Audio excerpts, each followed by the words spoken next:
ओम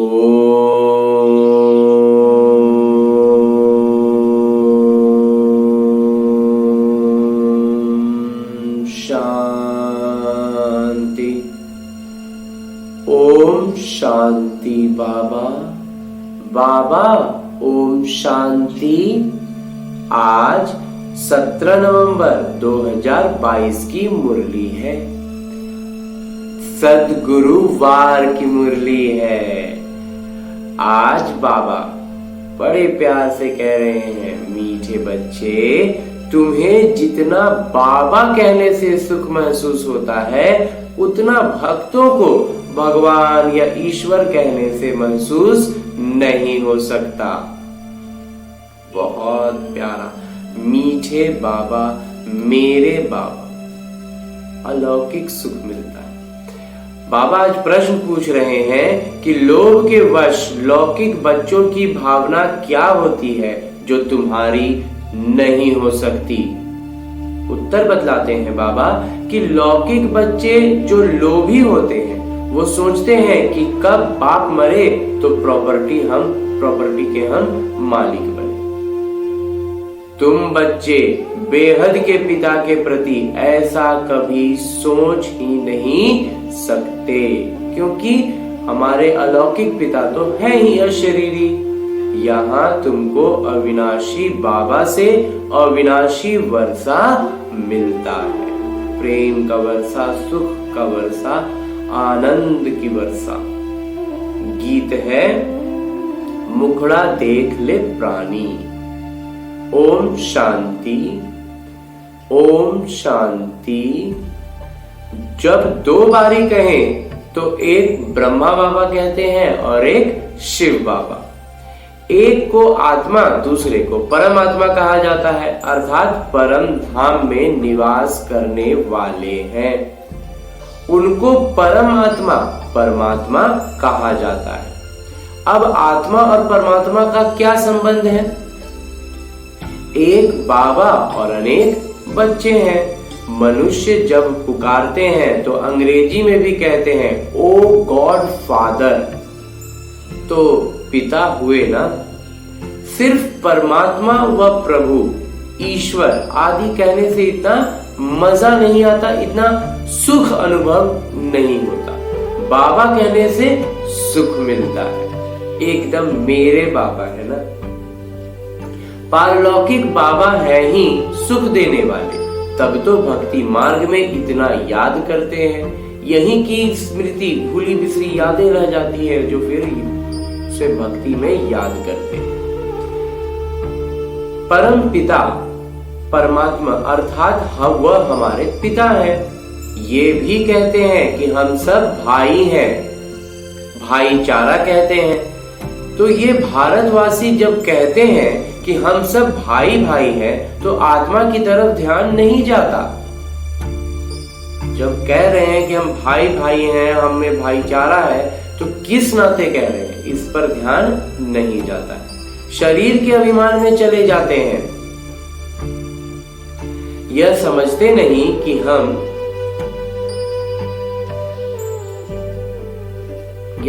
नहीं कि हम आत्माएं आपस में भाई भाई हैं। हम सबके पिता एक हैं। अगर परमात्मा सर्वव्यापी होते तो भाई भाई नहीं कहते, आत्मा ही समझकर भाई भाई कहते हैं भी भाई भाई, मुंह से तो कहते हैं, लेकिन ये स्मृति से निकल गया कि आत्मा रूप में है और हमारे पिता एक हैं, इसलिए हम भाई भाई। अभी तुम बच्चे बाबा के सम्मुख बैठे हो और बाबा तुमको पढ़ाते हैं। ये बहुत गहरी बात है कि बाबा सम्मुख बैठे हैं और वो हमें पढ़ा रहे हैं। बाबा मिला, गोया सब कुछ मिला। बाबा द्वारा वर्षा मिलता है। बच्चा पैदा हुआ और समझते हैं वारिस आया। लौकिक में जब कोई बच्चा पैदा होता है उसी समय हम कह देते हैं कि मेरा वारिस आ गया। तो जब हम बाबा कहने से ही बच्चे का वारिस बना सिद्ध हो जाता है। जैसे ही हम परम पिता परमात्मा को बाबा कहते हैं, पिता मानते हैं, हम भी तो उनके बच्चे हो गए ना। वारिसपना सिद्ध हो जाता है। अक्सर करके बच्चियां माँ माँ कहती हैं, माँ तरफ ज्यादा प्रेम रहता है। बच्चा होगा तो बाबा कहता रहेगा। बच्चे का बाबा की तरफ ज्यादा प्रेम हो जाता है। माँ से वर्षा नहीं मिल सकता, बाबा से वर्षा मिलता है।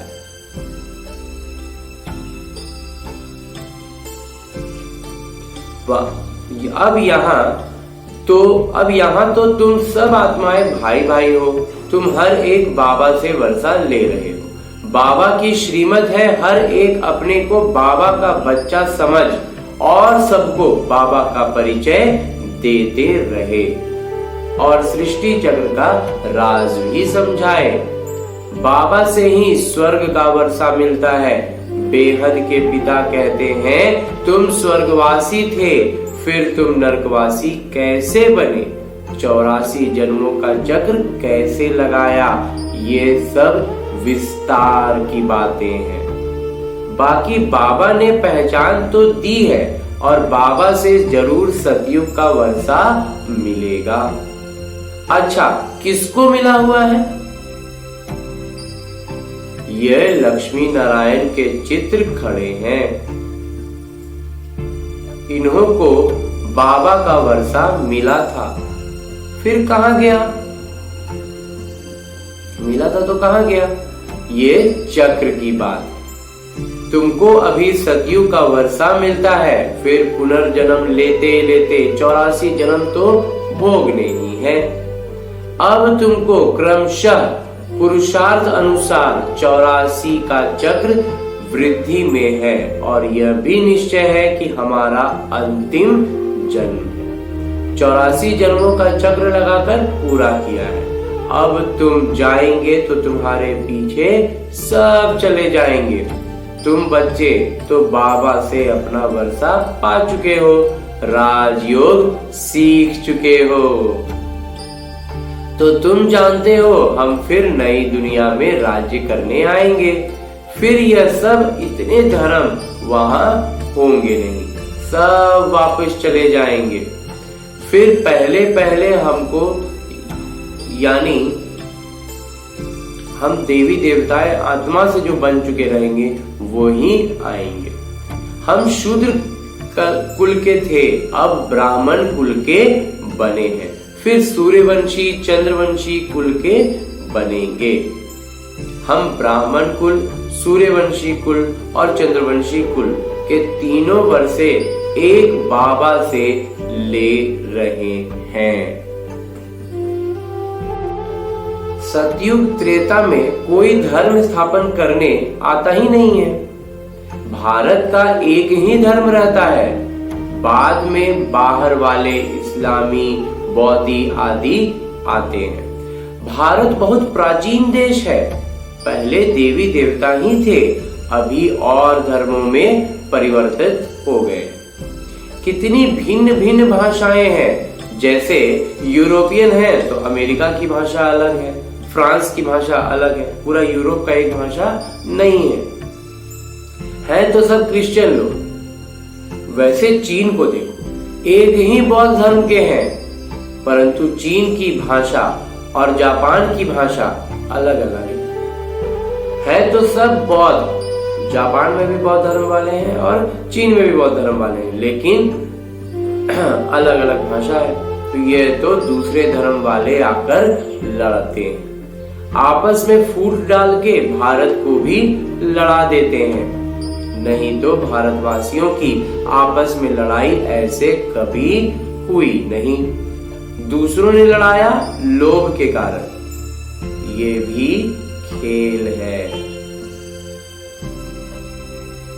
भारतवासी यह भी भूल गए हैं कि हम ही विश्व के मालिक थे। हमको बाबा ने राज्य दिया था। सतयुग में यह ज्ञान रहती नहीं कि यह राज्य हमने कैसे पाया। अभी तुम जानते हो हम यह राज्य कैसे पा रहे हैं। यह बाबा बैठ समझाते हैं। बाबा बिल्कुल शांत और प्रेम से, शांति से बैठकर, प्रेम से सम्मुख बैठकर हमें समझाते है भी बहुत सहज, बातें बिल्कुल सहज हैं। ये तो ऊपर से विकार भर गया है जो हम समझने में इतनी देर कर रहे हैं। परंतु मनुष्य की बुद्धि को ऐसा ताला लगा हुआ है जो यह नहीं जानते कि इन लक्ष्मी नारायण को राज्य किसने और कब दिया। इन्हों के बच्चे कितने हुए कुछ नहीं जानते हैं। सतयुग में लक्ष्मी नारायण का राज्य था। सतयुग की आयु कितनी है, कह देते लाखों वर्ष। फिर लाखों वर्ष में गद्दियां कितनी हुई, कितनी राजाएं आए, इसकी कोई जानकारी नहीं। वृद्धि कितनी हुई होगी, कितने महाराजा महारानी होंगे, लाखों वर्ष में तो अनगिनत हो जाए। लाखों वर्ष सतयुग के, फिर त्रेता के लाखों वर्ष, कलयुग में भी अभी 40,000 वर्ष और कह देते हैं। इन बातों में किसी की बुद्धि नहीं चलती। इन बातों के बारे में जरा मनन चिंतन करें तो खुद ब खुद समझ में आएगा कि ऐसा संभव है क्या। इतनी लंबी आयु दे दी है। रचयिता, निर्देशक, समय आदि सबका मालूम होना चाहिए। कौन निर्माता है, कौन निर्देशक है, कैसे चल रहा है, ये सब बातें मालूम होनी चाहिए, परंतु किसी को भी पता ही नहीं है। कहते हैं क्राइस्ट से 3000 वर्ष पहले भारत स्वर्ग था, देवी देवता का राज्य था। कितना वर्ष चला और कैसे चला, यह कुछ नहीं जानते। अगर राधे कृष्ण सतयुग के राजकुमार राजकुमारी हैं, तो उन्होंने फिर कोई दूसरा पद पाया होगा। अगर श्री कृष्ण ने गीता सुनाई तो कब सुनाई? यह सब बातें बाबा ही समझाते हैं। स्कूल में पहले अल्फ बे पढ़ाया जाता है, फिर धीरे धीरे बड़ा इम्तिहान पास करते हैं। ये इस अलौकिक विद्यालय की बात हो रही है। यहाँ पहले अल्फ यानी परमपिता परमात्मा और फिर बे यानी बादशाही, राजाई, स्वर्ग की बातें, यही दो बातें पहले बताई जाती हैं। फिर धीरे धीरे इम्तिहान आते जाएंगे और हम उसमें उत्तीर्ण होते जाते हैं और कक्षा हमारी ऊंची होती है। तो अल्फ और बे की पढ़ाई और पिछाड़ी बाद की पढ़ाई में कितना फर्क होगा। शुरुआत में जो भी पढ़ाई शुरू की है उनकी पढ़ाई में और जो बहुत लंबे समय से पढ़ रहे हैं उनमें कितना फर्क होगा। यहाँ भी ऐसे है, जितना पहले समझाते थे उससे सहज अभी समझाते हैं, उससे ज्यादा आगे समझाएंगे। कोई नया आता है तो पहले उनसे फॉर्म भराया जाता है, फिर समझाते हैं परम पिता परमात्मा के साथ आपका क्या संबंध है, इसको समझना है। जरूर सबके पिता हुए ना, तो इन बातों को समझने वाले ही समझते हैं। जब तक हड्डी निश्चय हो, मतलब बहुत कठोर निश्चय हो कि बेहद के बाबा से वर्षा लेना है, बाबा स्वर्ग रचते हैं तो जरूर स्वर्ग का वर्षा भी देंगे। यह उन्हों की बुद्धि में बैठेगा जिन्होंने कल्प पहले निश्चय किया होगा।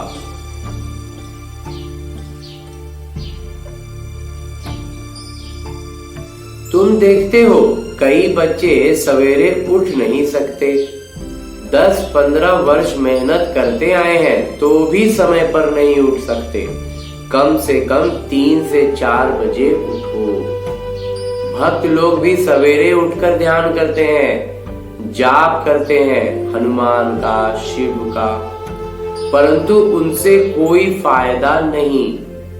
भल करके कोई के लक्षण अच्छे होते हैं, परंतु उनसे कोई को मुक्ति या जीवन मुक्ति नहीं मिल सकती। वो तो दिनचर्या उनका अच्छा हो जाता है तो अंतर दिखता है, लेकिन मुक्ति और जीवन मुक्ति नहीं मिलती। उतरती कला होती है, वो भक्ति का मतलब ही उतरती कला।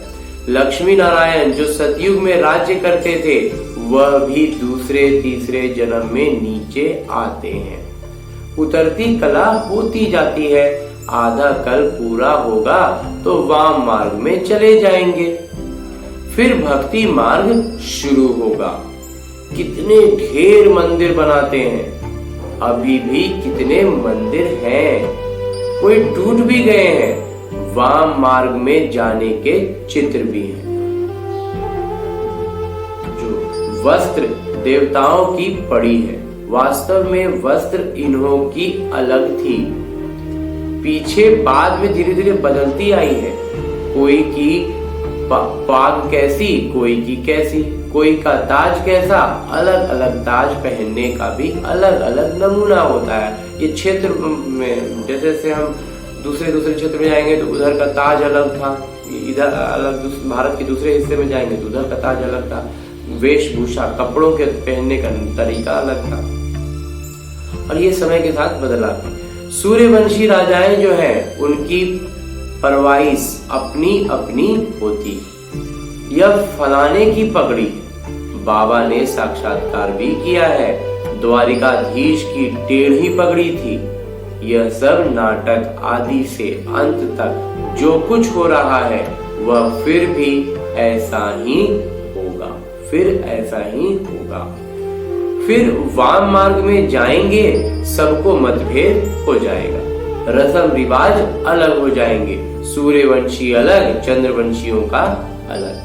यह बना बनाया खेल है जो चल रहा है, दोहराया जा रहा है। तुम जानते हो हम भी बेहद के बाबा से फिर से गति सदगति को पाते हैं। पुरानी दुनिया का विनाश होना है, बेहद के पिता राजयोग सिखला रहे हैं। यह दुनिया नहीं जानती कि राजयोग सिखाते हैं।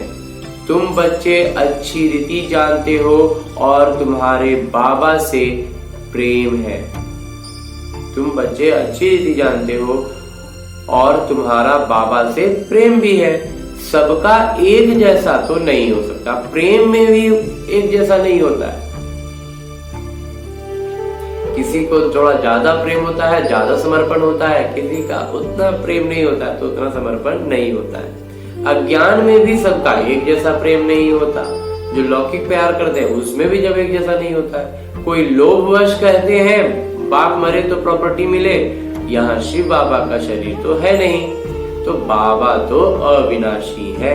यह शरीर लोन पर लिया है, उधार लिए हैं शरीर ब्रह्मा बाबा का। तो तुम जानते हो हमने पूरे 84 जन्म लिए। बाबा तो पुनर्जन्म नहीं लेते हैं, इस शरीर में प्रवेश करके आते हैं। नहीं तो क्या लक्ष्मी नारायण के तन में आए? जब लक्ष्मी नारायण तो प्रारब्ध ले रहे हैं तो उस समय बाबा क्यों आएंगे? अभी आते हैं तब खुद उन ब्रह्मा बाबा को भी और हम बाकी ब्रह्मा कुमार कुमारियों को भी उबारते हैं, यहाँ से उठाकर गोद में लेकर जाते हैं बाबा। वह तो है ही पावन दुनिया के मालिक, तो यह तो है ही पतित दुनिया, पतित शरीर, क्योंकि विष से पैदा होते हैं। पैदा होने का ही प्रक्रिया बिल्कुल पतित है। तो बाबा कल्प पहले मुआफिक कहते हैं, मैं साधारण तन में प्रवेश करता हूँ, मुझे जरूर अनुभवी रथ चाहिए। उनके निज अनुभव उनको व्याख्यान में बहुत सहायता करते थे। कोई अच्छे कलाकार होते हैं तो उनका अच्छा इनाम मिलता है, तो यह भी बाबा का रथ गाया हुआ है। ब्रह्मा द्वारा स्थापना, ब्रह्मा को बूढ़ा भी दिखाते हैं, तो प्रजापिता ब्रह्मा विष्णु और शंकर के रूप ही अलग है। ब्रह्मा का रूप बिल्कुल ठीक है, बाबा ने ही इनका नाम रखा है प्रजापिता ब्रह्मा।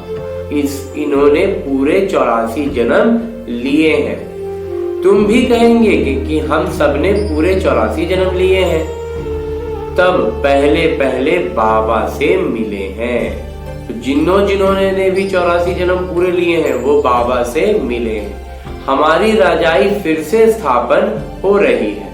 समझाना भी पड़ता है कि हे परमपिता परमात्मा, हे भगवान। तो भगवान जरूर बाबा को समझना चाहिए, परंतु मनुष्यों की समझ में नहीं आता है कि सभी आत्माओं के पिता निराकार हैं। पिता है तब तो भक्ति मार्ग में सब याद करते हैं। आत्माओं को सुख मिला था तब दुख में याद करते हैं। सही, एकदम सही। तब तो दुख भी आधा कल्प बाबा को याद करते आए हैं।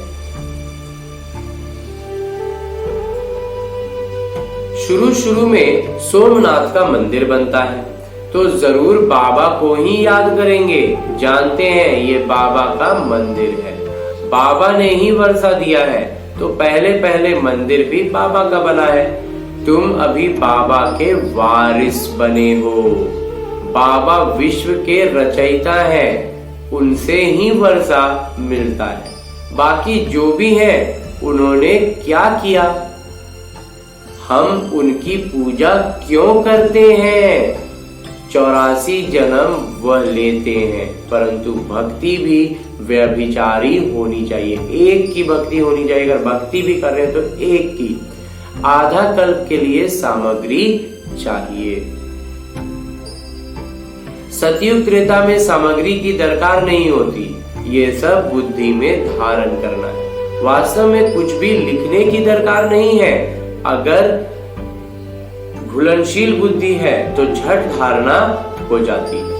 एकदम जो सरल बुद्धि रहेंगे उनको जल्दी समझ में आ जाएगा। बाकी किसी को सुनाने के लिए कुछ बिंदुओं को अंकित करते हैं।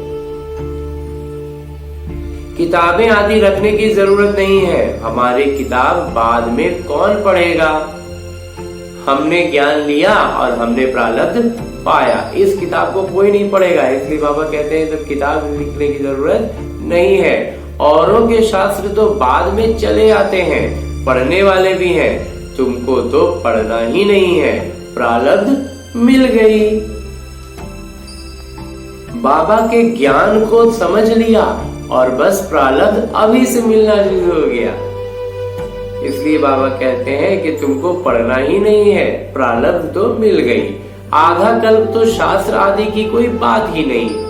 यह ज्ञान प्रायः लोप हो जाता है, लुप्त हो जाता है। शास्त्र सब खत्म हो जाते हैं। पहले सबको यह समझाओ कि तुम्हारे दो पिता हैं, एक शरीर के और पिता हैं, और वो भी उस पिता को याद करते हैं। और वो जो शरीर के पिता हैं वो भी उस आत्मा के पिता को याद करते हैं। गाया जाता है, दुख में सिमरन सब करे, सुख में करे न कोई, जो सुख में सुमिरन करे।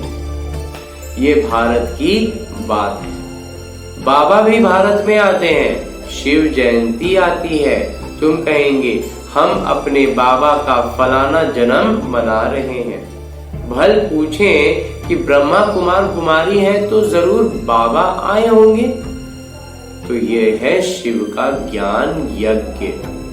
तो ब्राह्मण जरूर चाहिए। ब्रह्मा कहां से आए?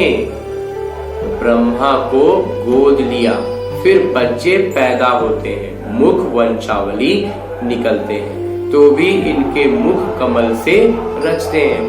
मुख से रचते हैं, इसलिए मुख वंशावली हो जाते हैं। मुख कमल से, क्योंकि कमल के समान हो जाते हैं। पहले सबको बाबा का परिचय देना। अच्छा,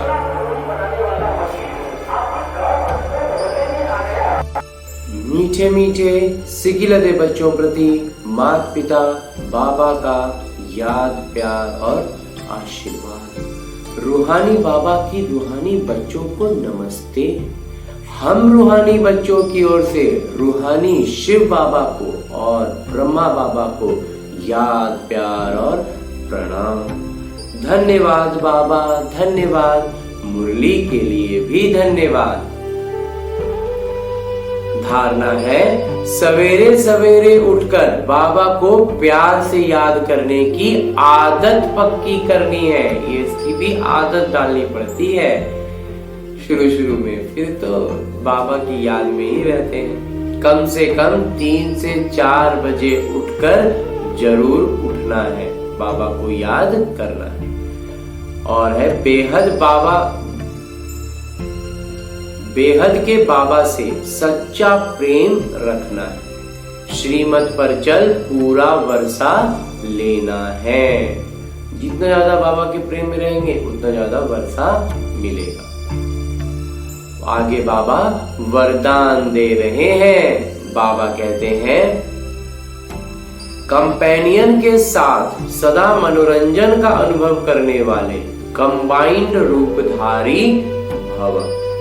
अपने सहयोगी के साथ में जो मनोरंजन के अनुभव करते हैं करने वाले सम्मिलित रूपधारी भव। बाबा कहते हैं कि जब भी अकेलेपन का अनुभव हो तो उस समय बिंदु रूप को याद नहीं करो, वह मुश्किल होगा, उससे बोर भी हो जाएंगे। उस समय अपने रमणीक अनुभवों की कहानी को स्मृति में लाओ, अपने स्वमान की प्राप्तियों की सूची सामने में लाओ। सिर्फ दिमाग से याद नहीं करो, लेकिन दिल से। सहयोगी जब बाबा के साथ में रह के जो अनुभव हुए थे, उन अनुभवों को याद करो। बाबा के साथ के कारण मिली हुई उपलब्धियों को याद करो। तो नहीं करो, सिर्फ दिमाग से याद नहीं करो, और जब उनको याद करना है तो दिल से याद करना है, एकदम वापस उन लम्हों में पहुंच जाना है। तो कहते हैं बाबा कि वो सम्मिलित रूप बन जाएंगे। सर्व संबंधों के स्नेह का रस अनुभव करो, यही मन मना भव है, और यह मन मना भव होना ही मनोरंजन है। स्लोगन है कि बाबा की श्रीमत प्रमाण जी हाजिर करते रहो तो सर्व शक्तियों का अधिकार मिल जाए। बाबा की श्रीमत प्रमाण, श्रीमत पर एकदम पक्के, तो जी हाजिर करते रहो, एकदम हर बात में श्रीमत को पर आकर के खड़े हो जाए तो सर्व शक्तियों का अधिकार स्वतः ही मिल जाएगा। अच्छा, ओम शांति। ओम